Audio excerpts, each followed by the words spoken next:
राजस्थान की सरकार बुरी तरह फंस चुकी है। एक तरफ कुआं है, एक तरफ खाई है। अब खाई से निकले तो कुएं में गिरो, कुएं में से निकले तो खाई में गिरे। गिरना एक तरफ जरूर है। अब ऐसे में सरकार करे तो क्या करे?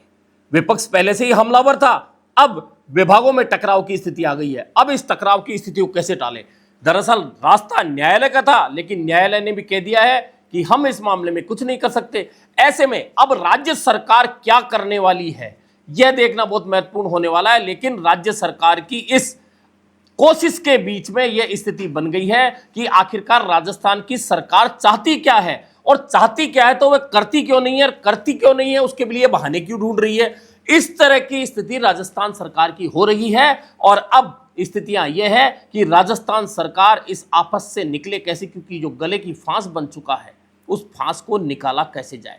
जी हां, बात हो रही है पंचायत चुनाव की, और पंचायत चुनाव में अब सीधे सीधे अवमानना की स्थिति बनती जा रही है। और अवमानना की स्थिति बनती है तो निर्वाचन आयोग जो राजस्थान का है उसने स्पष्ट तौर पे कह दिया कि हम चुनाव कराने के लिए तैयार हैं। राज्य सरकार ओबीसी आयोग को लेकर अगर देरी की बात करती है तो हम अवमानना के लिए बिल्कुल जिम्मेदार नहीं है। अवमानना की जिम्मेदारी पंचायत राज विभाग की होगी, क्योंकि पंचायत चुनाव के लिए तमाम तैयारियां जो निर्वाचन आयोग को करनी है हमने कर ली है। और अगर पंचायत राज विभाग और राज्य सरकार की तैयारियों में देरी है तो फिर हम अवमानना के दोषी नहीं होंगे, उसके लिए विभाग दोषी होगा, यह कहकर निर्वाचन आयोग ने अपने हाथ साफ कर लिए हैं। दरअसल राजस्थान में पंचायत राज चुनाव को लेकर राजस्थान सरकार यह स्पष्ट ही नहीं कर पा रही है कि वह चुनाव कराना भी चाहती है या नहीं चाहती है, और चाहती है तो कब तक करेगी। बहाना ओबीसी आयोग का लेकर बैठी है। ओबीसी आयोग का गठन 2025 में हो गया था, अब 10 महीने से ज्यादा हो चुके हैं, इसके बावजूद रिपोर्ट नहीं आ रही। कांग्रेस का तो सीधा सीधा आरोप यह है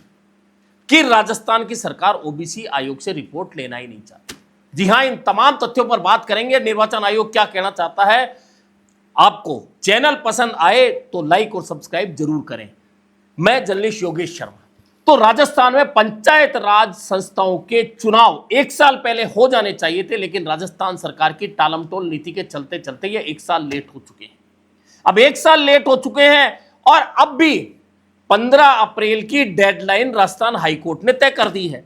उस डेडलाइन के खिलाफ सुप्रीम कोर्ट तक चर्चा हो गई है, लेकिन सुप्रीम कोर्ट ने कहा है कि हम इस मामले में कोई दखल नहीं देंगे। और एक एसएलपी लगी थी, एसएलपी को एक दिन पहले ही सुप्रीम कोर्ट ने खारिज कर दिया, कह दिया कि 15 अप्रैल तक चुनाव कराने की जो डेडलाइन राजस्थान हाईकोर्ट ने तय कर रखी है वही इसकी सुनवाई हो सकती है, हम इसमें कुछ नहीं बोल सकते। यानी कि 15 अप्रैल तक चुनाव कराया जाना कहीं ना कहीं अब राजस्थान सरकार के लिए बहुत मुश्किल काम है। लेकिन अगर राजस्थान हाईकोर्ट की डेडलाइन पार हो गई तो अवमानना होगी, और अवमानना होगी तो फिर अवमानना भुगतेगा कौन। यानी कि अवमानना भुगतने की जैसे ही बात आने की थी उससे पहले ही राज्य निर्वाचन आयोग ने कह दिया कि हमारी जिम्मेदारी, बैलेट पेपर तैयार है, ईवीएम तैयार है, हमारे कर्मचारियों का प्रशिक्षण हो चुका है, हम पूरी तरह से तैयार हैं। अब पंचायत राज विभाग को जो काम करना है वह नहीं कर पा रहा। राज्य सरकार को ओबीसी आयोग की रिपोर्ट नहीं मिल पा रही, वह उनकी प्रॉब्लम है। अगर अब हाई कोर्ट अवमानना की बात करता है, अवमानना नोटिस देता है, तो उसके लिए पंचायत राज विभाग जिम्मेदार होगा, निर्वाचन आयोग विभाग जिम्मेदार नहीं होगा। यह बात निर्वाचन आयोग ने पंचायत राज विभाग को चिट्ठी लिखकर समझा दी। लेकिन एक बहुत इंपॉर्टेंट बात निर्वाचन आयोग ने उस चिट्ठी में लिखी है, वह सबसे ज्यादा महत्वपूर्ण है। और वह महत्वपूर्ण इसलिए है कि निर्वाचन आयोग ने अपनी चिट्ठी में लिखा है कि अगर ओबीसी आयोग की रिपोर्ट, जिसके आधार पर बार बार चुनाव को टाला जा रहा है, आगे खसकाया जा रहा है, नहीं मिलती है तो भी चुनाव कराए जा सकते हैं। और कैसे कराए जा सकते हैं कि ओबीसी की सीटों को सामान्य मानकर चुनाव तय समय जो हाई कोर्ट ने दे रखा है कराए जा सकते हैं। और इसके लिए मध्य प्रदेश का एक फैसला था जो सुप्रीम कोर्ट ने दिया था, उसका हवाला भी राज्य निर्वाचन आयोग ने दिया है। दरअसल राज्य निर्वाचन आयोग ने लिखा है, जो चिट्ठी लिखी है उसमें कहा है कि ओबीसी आरक्षण के बिना भी चुनाव हो सकते हैं। और कैसे हो सकते हैं कि राज्य निर्वाचन आयोग ने अपनी चिट्ठी में लिखा है कि ओबीसी आयोग की रिपोर्ट में देरी हो रही है तो उसका एक विकल्प है, जैसा कि सुरेश महाजन बना मध्य प्रदेश मामले में सुप्रीम कोर्ट ने कहा था, तय किया था कि ओबीसी सीटों को सामान्य मानकर अधिसूचित किया जा सकता है और चुनाव कराए जा सकते हैं। इसी के साथ चिट्ठी में यह भी कहा है कि ओबीसी की सीट तो आयोग की सिफारिश से तय होती है, लेकिन एससी एसटी की सीटें तो तय करके बताई जा सकती हैं। यदि ऐसा होता है तो एससी एसटी के अलावा बचे हुए पदों को सामान्य श्रेणी में मानकर चुनाव कराए जा सकते हैं, यानी कि एससी एसटी की सीटों का आरक्षण हो जाएगा। एससी एसटी के लिए तय जिला प्रमुख, सरपंच या प्रधानों के पद हैं वे आरक्षित हो जाएंगे, और अगर ओबीसी आयोग की रिपोर्ट नहीं आ रही तो फिर उन सीटों को सामान्य मान लिया जाए और सामान्य मानकर उन्हें अधिसूचित कर दिया जाए। अधिसूचित कर दिया जाए तो 15 अप्रैल तक चुनाव हो सकते हैं। अब यह चिट्ठी लिखकर एक तरह से सरकार के गले में इतनी बड़ी आफत राज्य निर्वाचन आयोग ने डाल दी है कि अब राज्य सरकार इससे कैसे बचेगी यह देखना महत्वपूर्ण होगा। और दरअसल राजस्थान में सरकार जिस दिन से आई है भाजपा की, आप देख रहे हैं कि बातें तो वह एक राज्य एक चुनाव की बार बार करती है, लेकिन तैयारियां कहां हैं?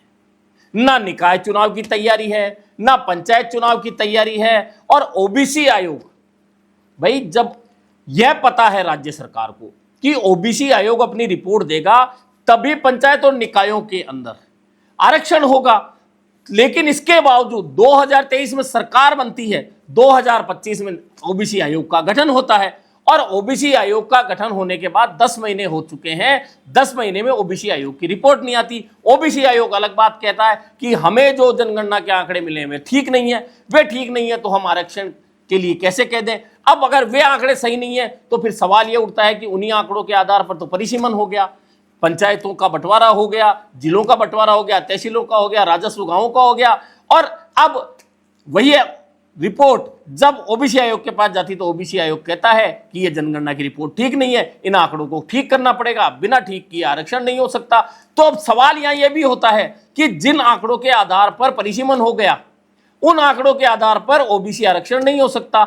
ऐसे में अब निर्वाचन आयोग की यह चिट्ठी और महत्वपूर्ण हो गई है, और महत्वपूर्ण हो गई है तो राज्य सरकार के गले में यह आ गया है कि अब 15 अप्रैल तक वह चुनाव कराए। हालांकि राज्य सरकार की ओर से यह तैयारी हो रही है कि हाई कोर्ट में जाए और समय मांगा जाए कि हमारे पास ओबीसी आयोग की रिपोर्ट नहीं आई है, ओबीसी आयोग जब तक रिपोर्ट नहीं देगा जब तक आरक्षण की लॉटरी नहीं हो सकती, और आरक्षण की लॉटरी नहीं हो सकती चुनाव नहीं हो सकते। ऐसे में हमें समय दिया जाए। अब यह सब कुछ हाई कोर्ट पर डिपेंड हो जाएगा अगर राज्य सरकार वहां अपील पर जाती है कि हाई कोर्ट क्या 15 अप्रैल से ज्यादा की डेट दे सकता है तो कितनी दे सकता है, कुछ दिनों की दे सकता है, कुछ महीनों की दे सकता है, या उससे लंबा दे सकता है, या कह सकता है कि नहीं आपको 15 अप्रैल तक चुनाव कराने होंगे। क्योंकि जब मध्य प्रदेश का जो फैसला था, महाजन बनाम मध्य प्रदेश का, जिसमें सुप्रीम कोर्ट का फैसला था कि ओबीसी अगर आरक्षण नहीं हो पा रहा है, लॉटरी नहीं हो पा रही है, तो आप उन सीटों को तमाम को सामान्य श्रेणी में डाल दीजिए, और एससी एसटी का आरक्षण तो तय है, उस आरक्षण को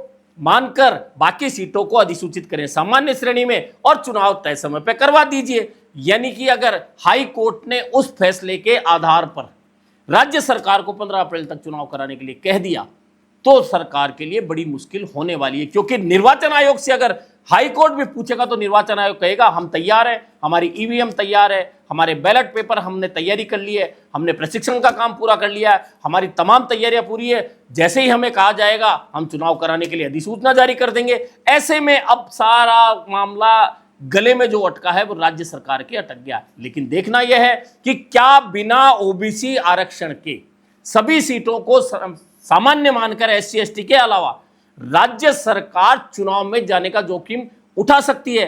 क्योंकि राज्य सरकार को यह पता है अगर यह जोखिम उठाया तो ओबीसी की जातियां राज्य सरकार के गले पड़ जाएंगी, फिर उन्हें उतारना मुश्किल हो जाएगा, और मुश्किल हो जाएगा तो फिर राज्य सरकार उनसे कैसे निपटेगी। यानी सीधे सीधे अभी तक जो आशंका कांग्रेस आरोप लगाकर जता रही है राज्य सरकार के लिए कि राज्य सरकार चुनाव कराना ही नहीं चाहती, और कांग्रेस का सीधा सीधा आरोप है, गोविंद सिंह डोटासरा से पूछ लो आप, अशोक गहलोत से पूछ लो आप, टीकाराम जूली से पूछ लो आप, किसी अन्य नेता से पूछ लो आप, तमाम नेता यही कहते हैं कि राज्य सरकार हार के डर से पंचायत निकाय चुनाव नहीं करा रही। और अभी हाल ही जब सदन चल रहा था राजस्थान विधानसभा का, तो प्रदेश कांग्रेस के अध्यक्ष गोविंद सिंह डोटासरा ने कहा था कि आप तो डेट बताइए और चुनाव में आ जाइए, अगर आपका सुपड़ा साफ नहीं करा जनता ने तो हमें बता दीजिएगा, आप तो चुनाव में आइए।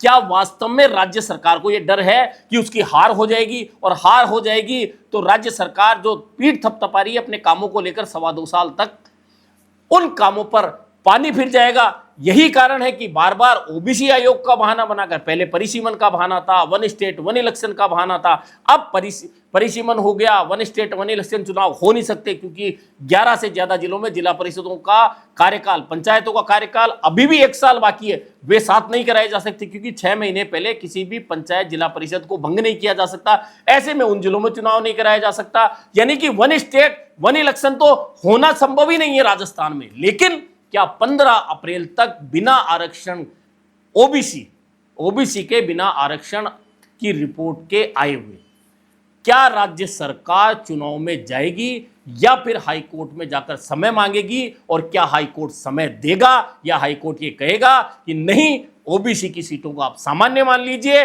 और SC ST को आरक्षण दे दीजिए और चुनाव करा दीजिए? अगर ऐसा होता है तो फिर राज्य सरकार के लिए वह बाकी के दिन जिनमें अगर हाईकोर्ट ऐसा आदेश देता है तो बड़े मुश्किल भरे होंगे, क्योंकि फिर ओबीसी के आयोग की रिपोर्ट के बिना चुनाव कराने अगर राज्य सरकार जाती है तो ओबीसी की जातियों से निपटना राज्य सरकार के लिए बहुत भारी हो जाएगा। और पहले ही कांग्रेस जो हमलावर है, कांग्रेस और ज्यादा हमलावर हो जाएगी और कहीं ना कहीं इसका फायदा कांग्रेस लेगी तो घाटा भाजपा को उठाना पड़ेगा। लेकिन अभी देखना यह है, क्योंकि 15 अप्रैल की डेट आने वाली है और चुनावी तैयारियों के लिए 20 दिन से ज्यादा चाहिए। ऐसे में अब 1 या 2 दिन में यह बहुत स्पष्ट हो जाएगा कि राज्य सरकार की मंशा इस मामले में क्या रहने वाली है। अभी के लिए इतना ही, फिर मिलेंगे नए मुद्दे पर चर्चा के साथ।